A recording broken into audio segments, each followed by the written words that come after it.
오늘 본문을 읽으면서 조금 이상하다는 느낌을 혹시 받지는 않으셨나 이런 생각이 듭니다. 왜냐하면 오늘 본문은요, 일반적으로 지금 시기에 이렇게 보게 되는 본문이 아니기 때문에 그렇습니다. 주로 고난주일에 보게 되는 본문이고, 특히 그 내용 자체가 유쾌한 내용이 아니다 보니까 우리가 잘 보지 않고 그저 부정적으로 이 내용들을 보면서 넘어가는 경우들이 많기 때문에 조금 그런 생각이 드셨을 수 있습니다. 먼저 오늘 본문을 좀 그래도 좀 간략하게 먼저 요약을 해보면요. 예수님께서 가룟 유다에 의해서 팔려서 이렇게 사람들의 손에 넘겨집니다. 그리고 이 바로 앞에 이야기가 뭐냐면 베드로가 예수님을 부인하는 장면이 나오거든요. 26장 마지막에 그 내용이 나옵니다. 그리고 예수님은 가룟 유다에게 이제 넘겨지는 요 상황이었던 것입니다.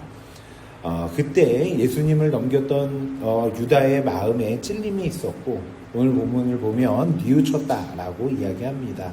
그래서 자기가 받은 돈을 대제사장들에게 다시 찾아가서 던져주게 됩니다. 그러면서 내가 죄 없는 사람을 넘기는 죄를 지었다라고 자신의 죄를 정확하게 이제 이야기를 합니다.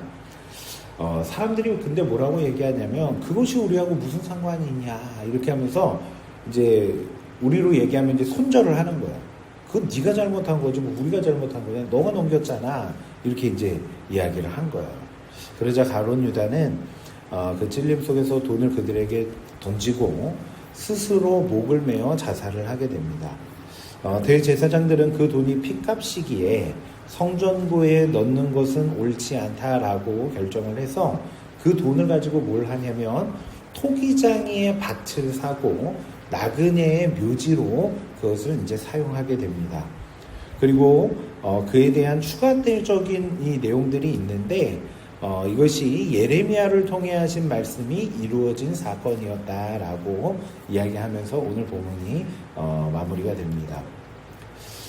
그런데 만약 오늘 본문이 그렇게 잘못된 부분들, 앞에서 제가 말씀드렸던 그런 유다의 잘못된 것, 그래서 그가 멸망한 내용, 뭐 이런 것을 지적하는 데 목적이 있다고 한다면 조금 이해가 안 되는 부분이 있습니다. 마지막에 예레미야를 통하여 하신 말씀이 이루어졌다라는 그 내용인데요. 그 내용이 배신자의 말로는 이렇게 된다. 죄인의 말로는 이런 멸망이다. 그들의 끝은 사망이다. 이것을 말하고 있지 않고 예레미야의 내용의 그 핵심이 뭐였냐면 그 돈으로 토기장의 밭을 샀다. 여기에 포커스가 맞춰져 있기 때문에 그래요.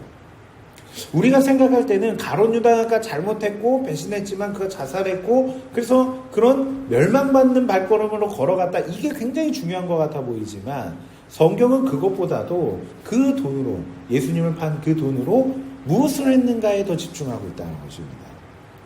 마태복음을 보면요, 종종 선지자들이 했던 말들이 이루어졌다라는 그 내용들이 나옵니다. 그리고 그 내용들 자체가 예수님의 사역 가운데 중요한 포인트들에 나오기 시작합니다. 그래서 예수님이 탄생할 때 그 일들이 많이 나와요. 그리고 오늘 본문에도 그와 같은 내용이 나오고 있는데 중요한 건 인용하고 있는 그 내용이 예수님이 팔렸다 혹은 배신자가 이렇게 됐다라는 데 초점이 있는 게 아니라 그것을 가지고 밭을 샀다라는 데 초점이 있다는 것. 즉 우리는 이 부분을 잘 정돈해야 할 필요가 있다는 것입니다. 자, 지금 마태는요, 단순히 가룟 유다가 회개했지만 잘못된 선택을 했다. 그리고 그렇게 산 밭이 피밭이라고 하고 사람들이 좋지 않게 여겼다.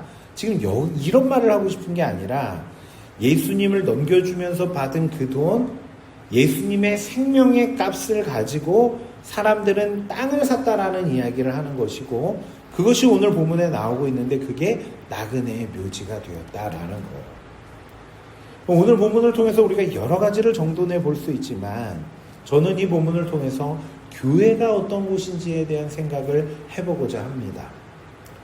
성경을 읽다 보면요, 교회를 주님의 피로 산 것이다 라는 표현을 하게 돼요. 그런 표현들을 보게 돼요.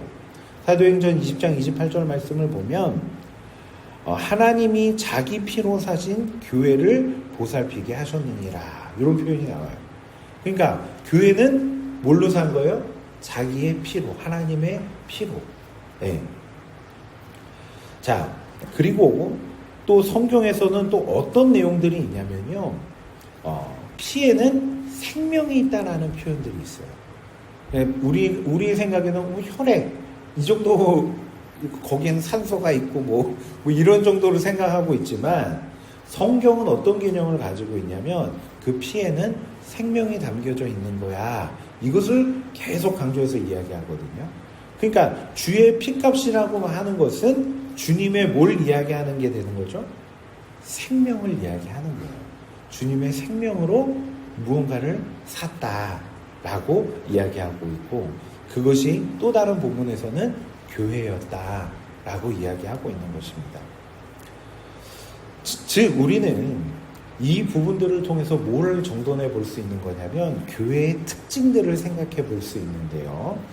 오늘 이 본문을 통해서 우리가 기억해야 할 첫 번째 내용은요. 교회는 주님의 피값, 즉 주님의 생명의 값으로 치르시고 세우신 그런 공동체다라는 것입니다. 특히 사도행전 20장의 그 말씀은요. 그렇게 주님의 생명의 값으로 사신 것이기에 너희가 교회를 대함에 있어서 조심해야 된다라는 말을 하고 있는 것입니다. 주님의 피는요. 주님의 생명을 말하는 것으로 주님이 그것을 치렀다라는 것은 교회가 그만큼 소중하다라는 거예요. 그리고 또 한편으로 제가 이런 생각을 해봤어요. 성부 하나님의 입장에서 교회는 얼마나 소중한 것이 되는가 이 생각을 한번 한 적이 있는데요. 여러분 내 생명보다 더 귀한 게 뭐가 있을까요? 자녀의 생명 아닌가요? 그렇죠? 그렇잖아요. 네, 우리는 자녀들을 위해서 죽을 수 있는 마음들이 다 부모는 다 가지고 있잖아요. 네. 저는 성부 하나님이 교회를 보실 때 그런 마음으로 보시지 않을까 생각이 들어요. 네. 즉 모든 성도들은요 하나님의 그 마음을 깨달아서 주님의 생명값으로 주고 산 그런 교회를 귀하게 여길 수 있어야 된다는 거예요. 이 공동체를 우리는 귀하게 여겨야 하는 거예요. 그리고 교회는 그리고 성도는요 그 자체가 대단하고 가치가 있어서 귀하게 여겨줘야 된다는 게 아니라 방금 말씀드린 그 내용, 하나님께서 그 영혼을 사랑하고 그 영혼을 위하여 생명의 값을 치르셨기 때문에 귀한 존재라는 것을 잊으면 안 되는 거예요. 자, 그리고 개인의 입장에서 보면 성도는 십자가의 은혜로 구원을 받게 된 자들이기 때문에 그것을 알고 믿고 있는 자들이기 때문에 그 성도들 한 사람 한 사람의 마음에는 뭐가 가장 귀해야 하는 거냐면 날 구원해 주신 예수 그리스도 그리고 그분의 십자가의 사랑 그것을 귀시 여기고 감사해 하며 우리는 그것들을 감사의 고백을 다른 성도들을 대할 때 고백하며 나아가야 하는 것 이것이 필요하다라는 거예요. 다른 지체들을 사랑해주는 그 품어주는 그 모습을 통해서 나는 하나님을 나는 예수님을 너무 귀하게 여기고 있습니다라는 그 고백을 하며 나아가는 것 그것이 우리의 바른 모습이고 신앙생활이다라는 것을 기억해야 하는 것입니다. 특히 저는 오늘 본문을 보면서 나그네의 묘지라는 이 내용을 조금 더 깊이 생각을 해보고자 하는데요. 성경을 보면 유독 나그네에 대한 내용이 많이 나옵니다. 율법에도 보면요. 나그네들을 잘 대해줘야 된다라는 말을 많이 하고요. 심지어 하나님의 백성들을 표현할 때도 나그네라는 표현을 사용하기도 합니다. 나그네는요. 본향을 두고 이 땅을 지나가는 사람들인 거예요. 본향이 있는 자들인 거예요. 가야 할 곳이 있는 자들. 중요한 것은 성경은 바로 그 모습으로 성도를 설명하고 있다는 것입니다. 우리는요, 이 세상에 머물 사람들이 아니라 우리의 본향인 하늘나라를 바라보며 그 하늘나라를 향해서 오늘 걸어가고 있는 사람들이다 라는 것입니다. 그렇게 세상은 우리의 가치를 제대로 이해하지 못하고 그렇게 세상은 우리에게 어려움과 고난을 주기도 하는 거야. 왜냐하면 그들에게 있어서 이 땅은 전부이기 때문에 그렇죠. 근데 우리는 이 땅이 전부가 아니라 그 땅, 하나님이 예비하신 천국이 우리의 본향이기 때문에 우리와 가치가 다른 거죠. 그래서 우리는 이 땅을 지나가는 것인데 세상은 전부이기 때문에 그런 우리를 이해하지 못하고 그리고 우리와 다른 자신들과 다른 우리에게 고난과 어려움을 주기도 한다는 거예요.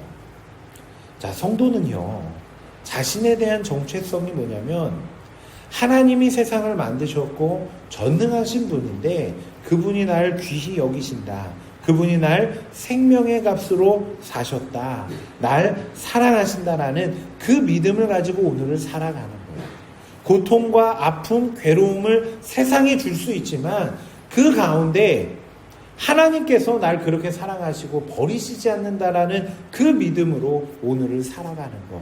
이것이 성도의 바른 정체성이고 바른 모습인 것입니다. 그런데 여러분, 그렇게 내가 그 은혜와 믿음들을 잘 정돈하고 기억하면서 그 은혜를 붙들고 살아가고 있지만, 그리고 나를 붙들어 주신 하나님의 은혜는 절대 부족하지 않고 절대로 끊어지지 않지만 우리가 거친 세상을 살아가는 가운데 우리는 너무 쉽게 무너질 때가 많이 있습니다.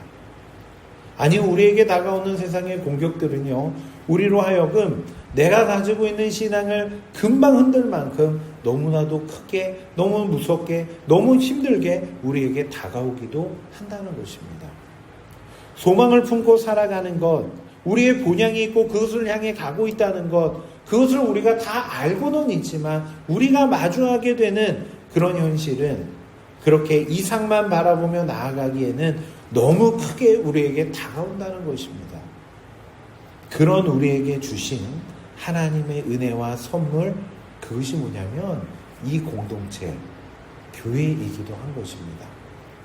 그런데 많은 사람들이 교회를 어떻게 인식을 하냐면 내게 위로와 힘이 되는, 나에게 위로와 힘을 주는 그런 곳으로 이해하기보다는 내가 뭔가를 해야 하는, 내가 에너지를 쏟아내야 하는 곳으로 인식을 하는 경우가 많습니다. 물론 말씀 가운데 힘과 위로를 우리가 얻는 것이 맞지만 그 외에 교회 생활의 대부분은 내가 수고하고 헌신하고 에너지를 쏟아내야 되는 것으로 인식을 하고 있는 거죠. 실제로 그렇게도 하죠. 예배에는 주로 그냥 목사님이 그냥 설교하고 나는 주로 듣는 위치에 있으니까, 그리고 그 말씀에 힘을 얻게 되는 게 맞기도 하기에 거기서 우리가 힘을 얻기도 하죠. 그런데 다른 곳에서는 내가 해야 될 일들이 너무 많은 거예요.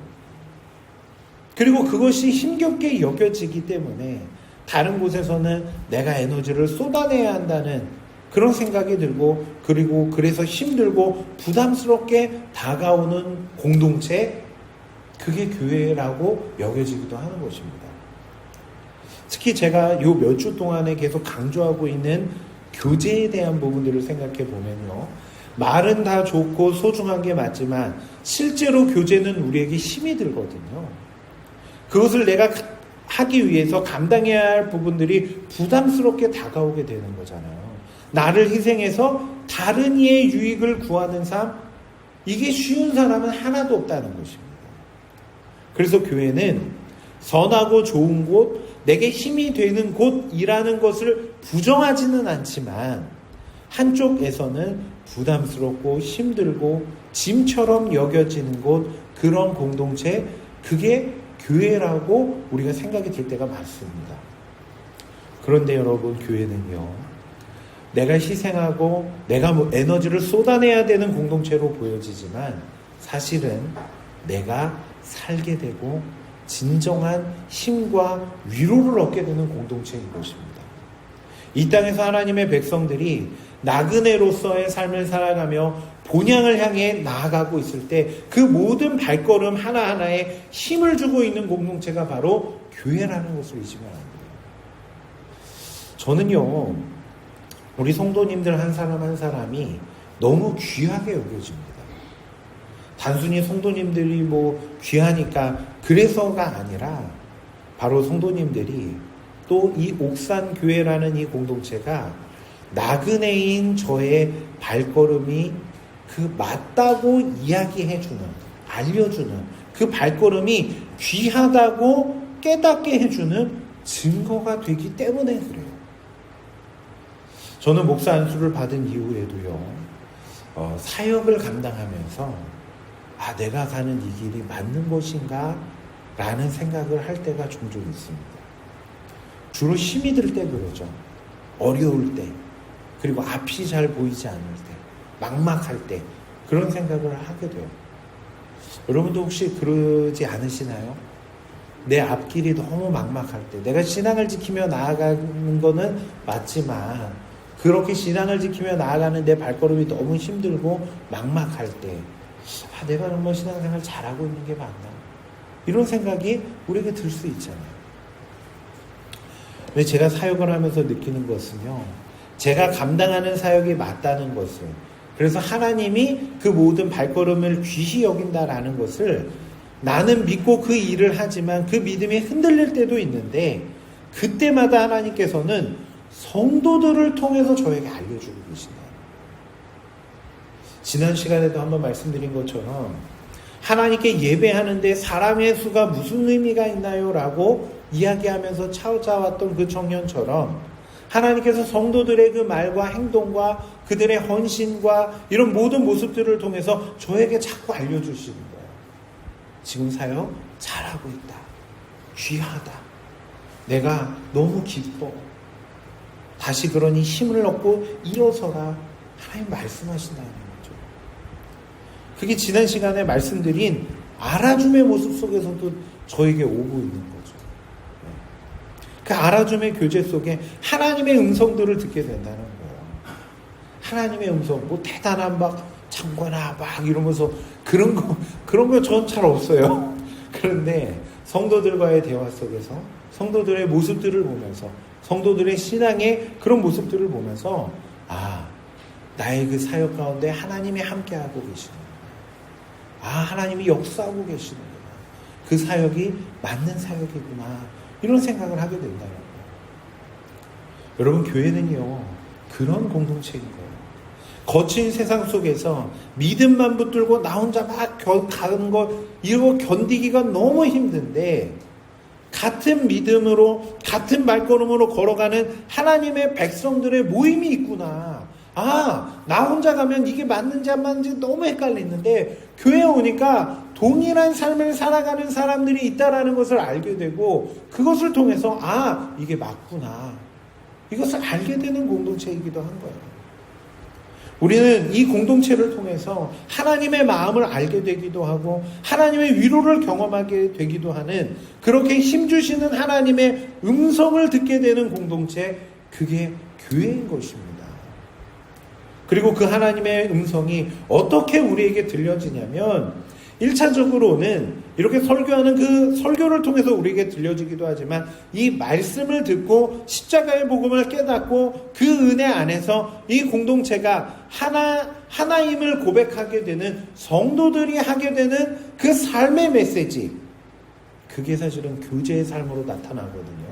나를 버려서 다른 이의 유익을 구하는 그 삶을 통해서 다른 지체들에게 하나님의 마음, 하나님의 음성이 전해지기 시작한다는 거예요. 너는, 내가 너를 너무 사랑하는, 너는 나의 자녀야. 내가 너를 너무 사랑해. 내가 너를 너무 귀히 여긴다라는 그 하나님의 마음과 하나님의 음성이 우리가 하게 되는 그 교제의 삶을 통해서 그 영혼을 향해서 전달되어진다라는 것입니다. 여러분, 그래서 이 교제가 너무 소중하고 힘이 있는 거예요. 그래서 중요하고 귀한 것입니다. 그런데 그 교제가 어떻게 되어지는 거예요? 주님이 우리에게 어떻게 교제의 삶, 사랑의 메시지를 흘려주셨는 거죠? 자신의 모든 것을 내려놓는, 생명까지 내려놓는 그 십자가를 지심으로 우리와 교제하셨던 것이거든요. 그리고 주님의 그 생명값으로 사신 너무 귀한 교회를 우리에게 허락해 주신 거예요. 단순히 교회는 귀한 게 아니라, 단순히 귀한 게 아니라 이것을 나그네의 묘지로 우리에게 주신 거예요.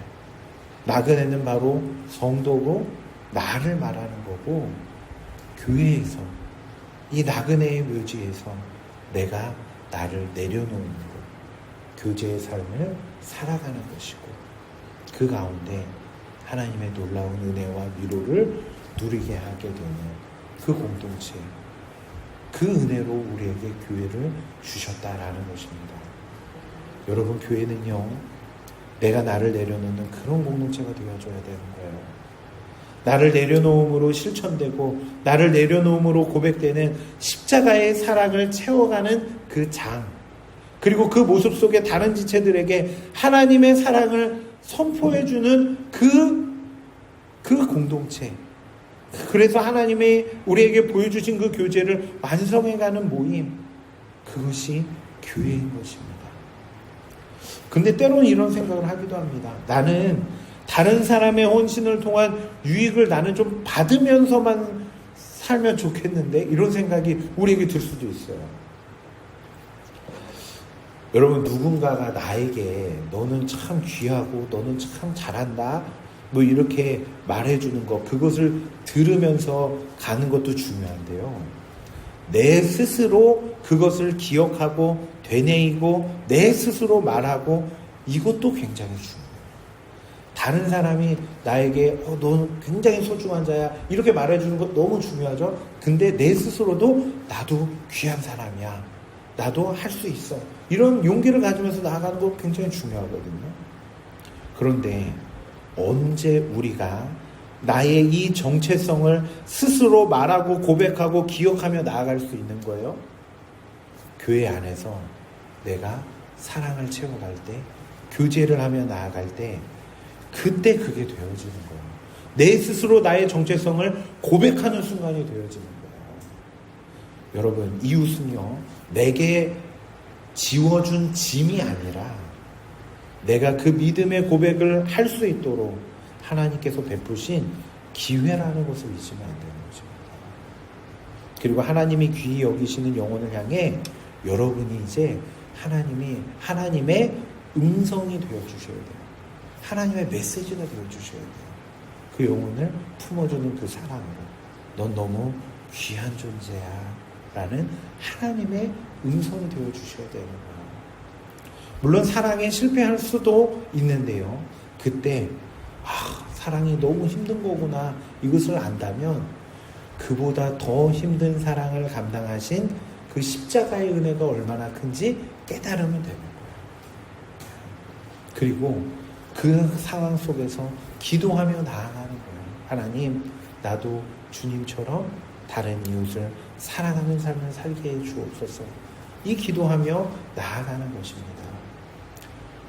그렇게 교회는 나의 소중한 것을 내려놓고 하나님이 원하시는 바램들을 기억하면서 그것을 위해 기도하며 나아가는 그런 공동체가 되어줘야 하고, 그 모습 가운데 하나님의 놀라운 은혜와 위로가 전해지게 된다는 것입니다. 성경 한 절을 제가 읽고 좀 마무리를 하고자 하는데요, 고린도후서 4장 10절에서 12절인데요. 제가 쉬운 성경으로 읽어드리겠습니다. 우리는 예수님의 생명이 우리 몸에서 나타나도록 하기 위해 항상 예수님의 죽으심을 우리 몸에 짊어지고 다닙니다. 예수님의 생명이 죽을 우리 몸에 나타나도록 하기 위해 우리는 살아있지만 예수님을 위해 항상 몸을 죽음에 내맡기고 있습니다. 그러므로 우리 속에서는 죽음이 활동하지만 여러분 속에서는 생명이 활동하게 되는 것입니다. 바울이 이야기한 것인데요, 우리가 나의 것들을 내려놓는, 그래서 감당하는 그 죽음과 같은 삶을 살아갈 때 예수의 생명이 죽은 우리의 삶 속에 가득 역사하게 된다라는 말을 하고 있는 것입니다. 그리고 그것이 가장 잘 드러나는 순간이 사실은 교제의 순간인 거예요. 이것을 그렇게 표현한 거예요. 사망은 우리 안에서 역사하고 생명은 너희 안에서 역사한다.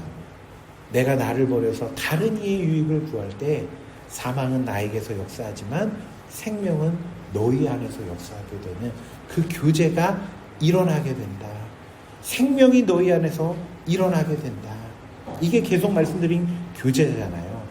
그 교제의 삶을 채워가는 공동체, 채워가는 공간, 나그네의 묘지, 그게 교회임을 여러분 기억하시고 이 교회를 귀히 여기며 이 교회 안에서 여러분의 그 놀라운 은혜의 고백을 채워가시기 바랍니다. 그런 저희를 통해서 하나님의 영광이 드러나게 될 것입니다. 기도하겠습니다.